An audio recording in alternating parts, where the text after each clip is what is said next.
ലോകാവസാനം നേരിടുന്നതിന് ഒരു ബങ്കർ നിർമ്മാണം. ഹവായിയൻ ദ്വീപായ കവായുടെ വടക്കുകിഴക്കായി വിനോദസഞ്ചാര കേന്ദ്രങ്ങളായ കബായ്ക്കും ഹനാലയ്ക്കുമിടയിലുള്ള ശാന്തമായ പ്രദേശത്താണ് ഒരു ബൃഹത്തായ രഹസ്യ നിർമ്മാണം നടന്നുകൊണ്ടിരിക്കുന്നത്. ടെക് ഭീമൻ മെറ്റയുടെ സിഇഒ മാർക്ക് സക്കർബർഗ് ആയിരക്കണക്കിന് കോടികൾ ചെലവഴിച്ച് നിർമ്മിക്കുന്ന ആഡംബര എസ്റ്റേറ്റാണിത്. ഏകദേശം 1400 ഏക്കറിലാണ് നിർമ്മാണം നടക്കുന്നത്. കൂവ്ലോ റാഞ്ച് എന്നറിയപ്പെടുന്ന ഈ വസ്തുവിൽ 5000 ചതുരശ്ര അടി ഭൂഗർഭ അറയും ഉണ്ടെന്നാണ് വിവരം.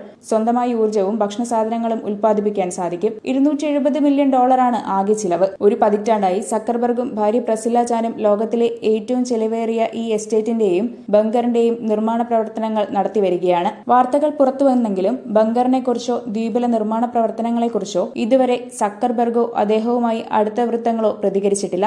എസ്റ്റേറ്റ് നിർമ്മാണ പ്രവർത്തനത്തിൽ ഏർപ്പെട്ടിട്ടുള്ളവർ വിവരങ്ങൾ വെളിപ്പെടുത്തരുതെന്ന കരാറിൽ ഒപ്പിട്ടിട്ടുണ്ട്. ഇത് ലംഘിച്ച് സോഷ്യൽ മീഡിയയിൽ നിർമ്മാണ ചിത്രങ്ങൾ പോസ്റ്റ് ചെയ്ത പലരെയും ജോലിയിൽ നിന്നും പുറത്താക്കിയതായും റിപ്പോർട്ടുണ്ട്.